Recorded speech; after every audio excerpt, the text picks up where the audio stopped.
Assalamualaikum warahmatullahi wabarakatuh. Halo teman-teman semua, terima kasih sudah mampir dan mau meluangkan waktu di channel Gus Munir 86. Saya nggak tahu kamu lagi nonton sambil apa, tapi hari ini saya cuma mau ngomong pelan-pelan dari tempat yang setiap hari saya datangi, tempat yang mungkin kelihatan sepele, tapi justru disinilah kepala saya sering paling jujur. Saya di kandang. Seperti biasa. Dan seperti biasa juga, saya diam dulu sebelum mulai kerja. Entah kenapa, sebelum tangan ini bergerak, kepala saya selalu keburu ribut. Bukan ribut sama orang lain, tapi ribut sama diri sendiri. Tentang hidup yang rasanya muter di sini-sini aja. Tentang capek yang datang hampir tiap hari. Tentang pertanyaan-pertanyaan yang gak pernah benar-benar minta dijawab. Sapi-sapi ini ada di depan saya. Diam. Tenang. Gak kelihatan mikir apa-apa. Kadang saya iri sama mereka. Beneran. Mereka gak mikir besok. Gak mikir minggu depan. Gak mikir orang lain lebih sukses atau lebih cepat. Yang mereka lakukan cuma nerima hari ini. Dan anehnya, hidup mereka jalan. Saya sering duduk agak lama sambil megang sapu. Bukan karena malas, tapi karena kepala saya lagi penuh. Penuh sama pikiran yang muter tanpa arah. Tentang cukup atau enggaknya hidup saya. Tentang kenapa orang lain kayaknya lebih cepat sampai. Tentang apa yang salah dari cara saya jalan. Di kandang ini saya gak perlu jaga image. Gak perlu kelihatan baik. Gak perlu kelihatan ngerti segalanya. Kalau hari ini saya capek, ya capek. Kalau hari ini saya kesel, ya kesel. Sapi gak minta penjelasan. Dan justru itu yang bikin saya betah di sini. Saya sering dengar orang bilang, yang sabar ya. Tapi jujur aja, sabar itu capek. Sabar itu bukan cuma nunggu, tapi tetap kerja meski gak yakin hasilnya kapan. Di kandang ini saya belajar satu hal. Sabar itu bukan diam. Sabar itu tetap gerak meski hati lagi berat. Saya kadang mikir, kalau hidup saya dipercepat, apa saya bakal kuat? Atau justru hancur karena belum siap? Sapi ini tumbuh pelan. Gak pernah maksa badannya. Gak pernah loncat fase. Dan hasilnya kelihatan pelan-pelan. Saya yang sering pengen loncat. Kadang saya nanya ke diri sendiri. Kalau begini terus, cukup gak sih? Dan pertanyaan itu jarang dapat jawaban. Tapi anehnya, saya tetap datang ke kandang keesokan harinya. Mungkin karena jauh di dalam, saya tahu. Berhenti malah bikin lebih kosong. Kandang ini gak pernah janji apa-apa ke saya. Gak pernah bilang hidup bakal gampang. Gak pernah ngasih harapan palsu. Dia cuma nyediain ruang buat saya kerja dan mikir. Dan itu cukup. Saya sering sadar, hidup saya bukan tentang kelihatan berhasil. Tapi tentang gak kabur dari tanggung jawab. Datang meski malas. Ngerawat meski capek. Ngelakuin hal kecil meski gak ada yang lihat. Kalau kamu nonton ini dan ngerasa hidupmu juga pelan. Ngerasa jalanmu juga gak lurus-lurus amat. Ngerasa capek tapi gak tahu mau cerita ke siapa. Mungkin kita lagi berdiri di tempat yang sama. Bukan tempat yang sama secara fisik. Tapi secara rasa. Dan gak apa-apa. Saya masih di sini. Masih berdiri di kandang. Masih kerja pelan-pelan. Masih berusaha jujur sama diri sendiri. Kalau hari ini belum kelihatan hasilnya, ya sudah. Saya kerjain hari ini dulu. Karena kandang ini ngajarin saya satu hal yang sampai sekarang saya pegang. Hidup gak selalu minta kita menang cepat. Kadang cuma minta kita bertahan lebih lama. Kadang orang mikir, kandang itu tempat kerja. Buat saya, kandang ini juga tempat mikir. Tempat diam. Tempat narik napas agak panjang. Karena entah kenapa, di tempat yang baunya kuat dan kelihatannya kotor ini, pikiran saya justru lebih jujur. Gak perlu kelihatan pintar. Gak perlu kelihatan kuat. Gak perlu kelihatan sukses. Masuk kandang ya masuk aja. Baju kotor ya kotor. Tangan bau ya bau. Sapi-sapi ini gak pernah nuntut saya jadi siapa-siapa. Mereka gak peduli saya dikenal atau enggak. Mereka gak tahu saya capek atau lagi semangat.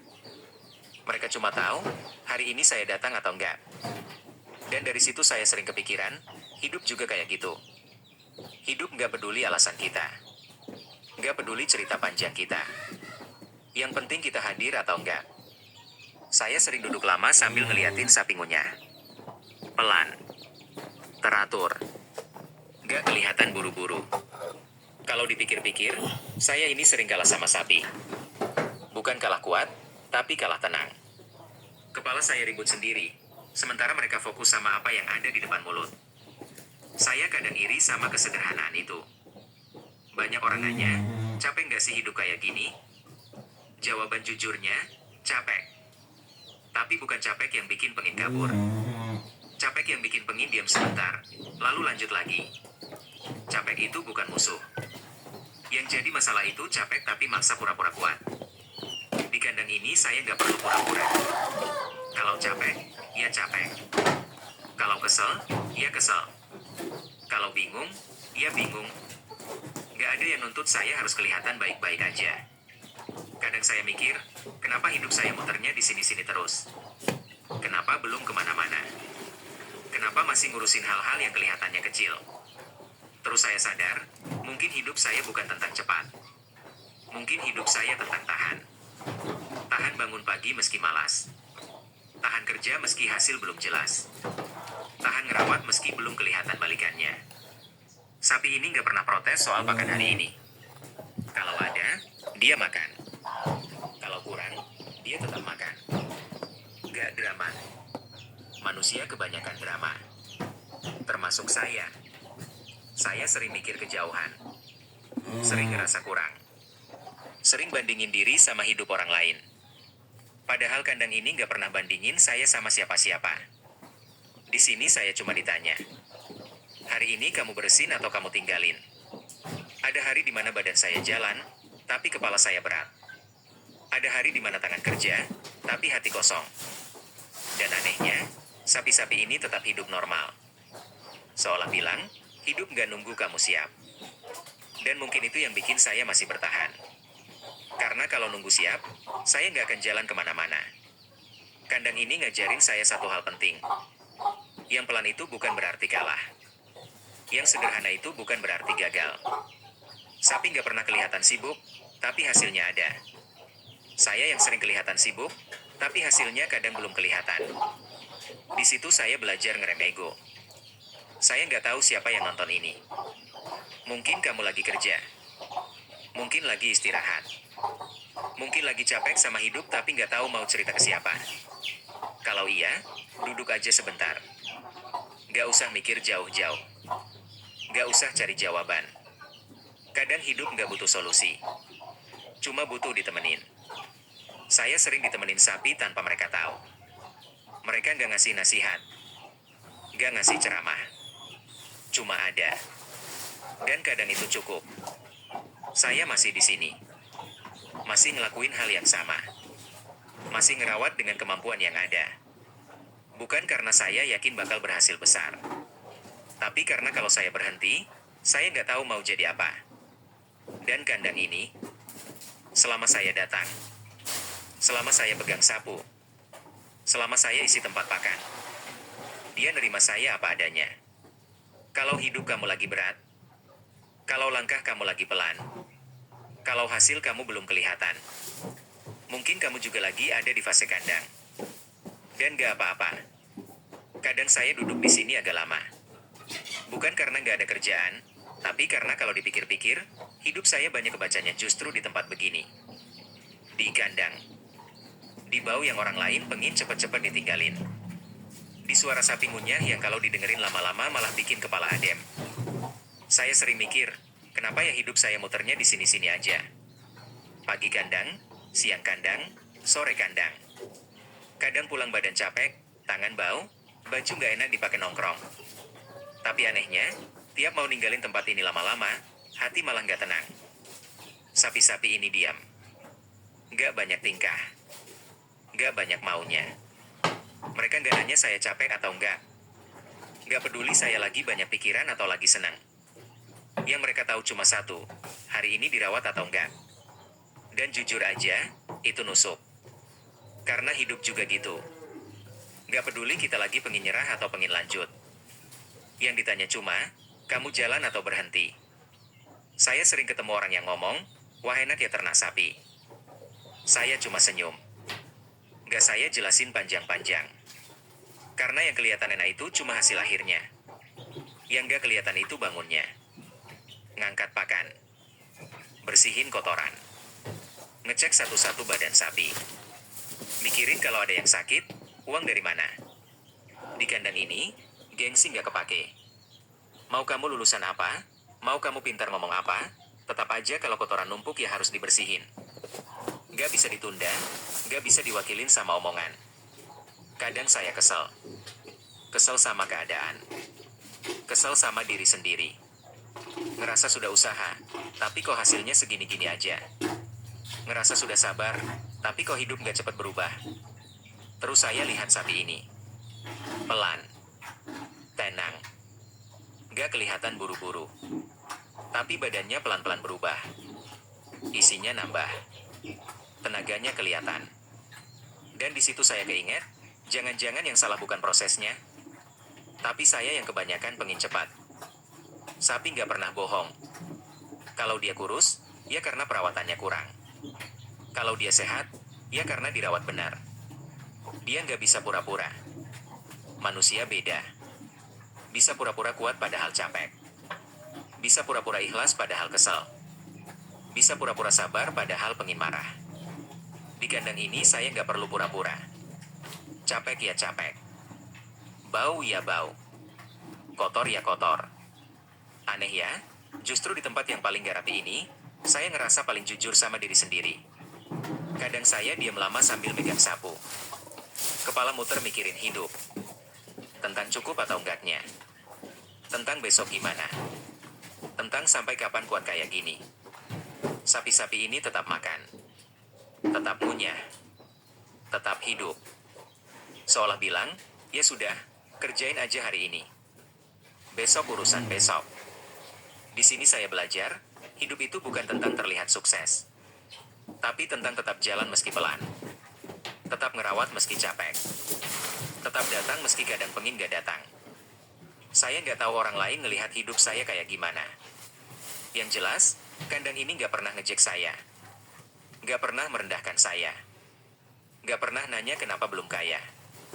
Kandang ini cuma nanya satu hal. Hari ini kamu tanggung jawab atau enggak? Dan jujur, itu lebih berat dari semua omongan motivasi.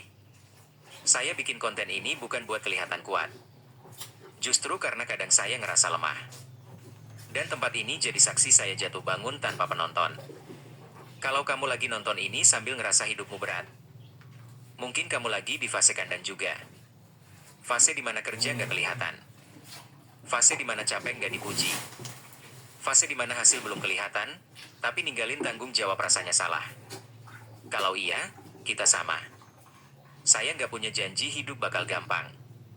Saya juga nggak tahu ujungnya bakal kayak apa. Saya cuma tahu satu hal.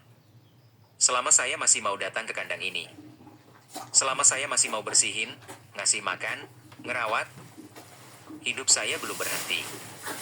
Dan kandang ini, meski bau, meski kotor, meski sering diremehkan, gak pernah bohong sama saya. Saya Gus Munir. Dan inilah cerita dari kandang sederhana. Di channel Gus Munir 86. Kalau video ini bermanfaat, silakan like, komen,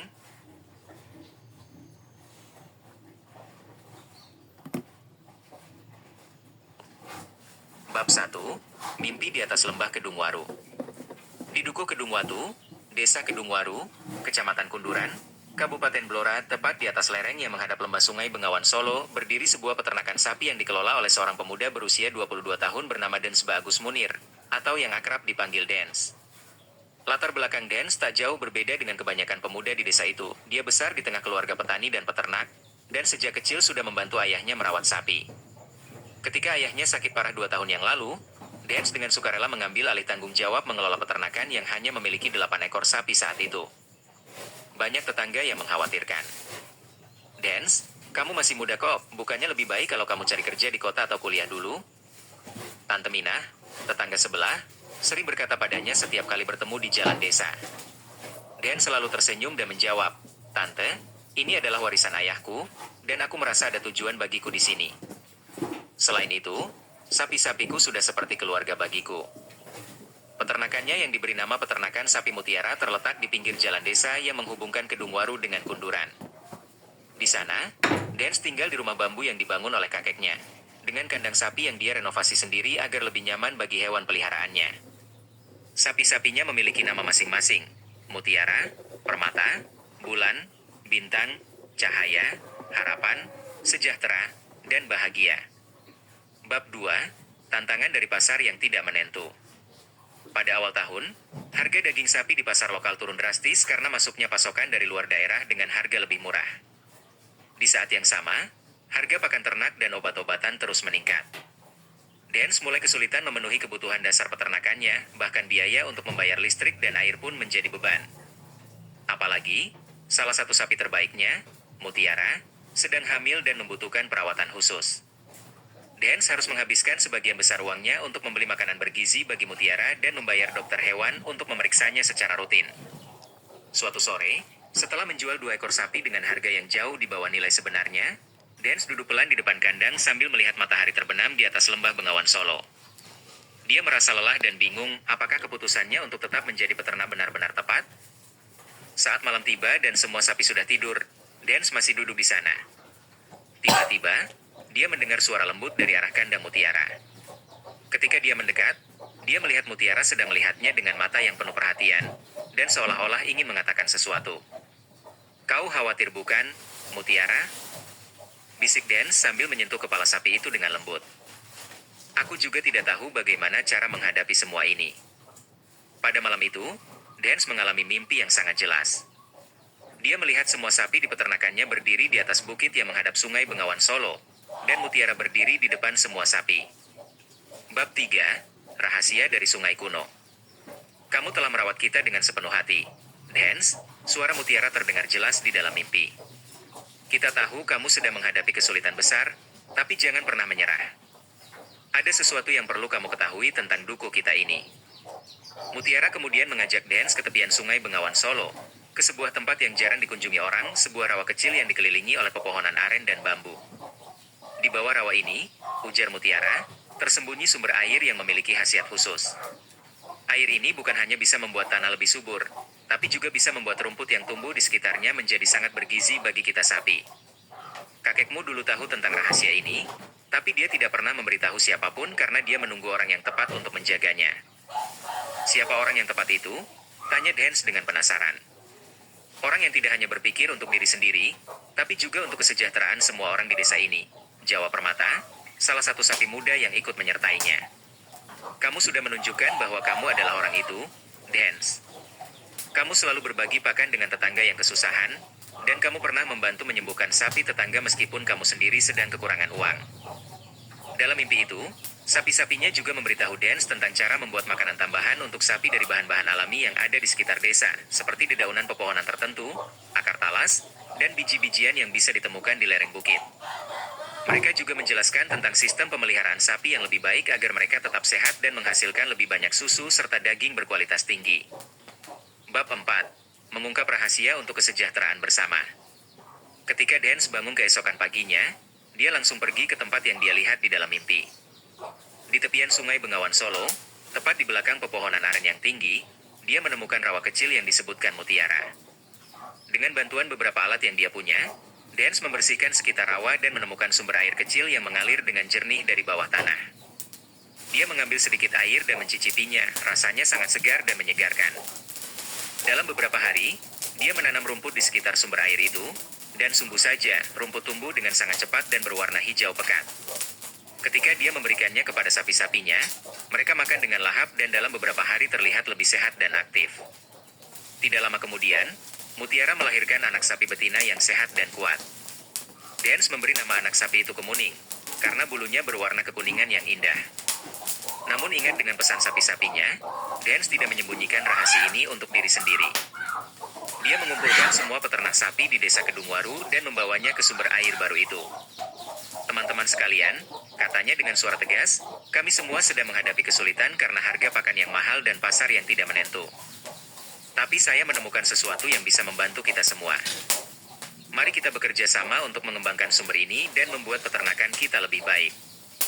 Para peternak awalnya ragu, tapi ketika mereka melihat hasilnya sendiri, rumput yang tumbuh subur dan sapi-sapi yang semakin sehat, mereka dengan senang hati bergabung.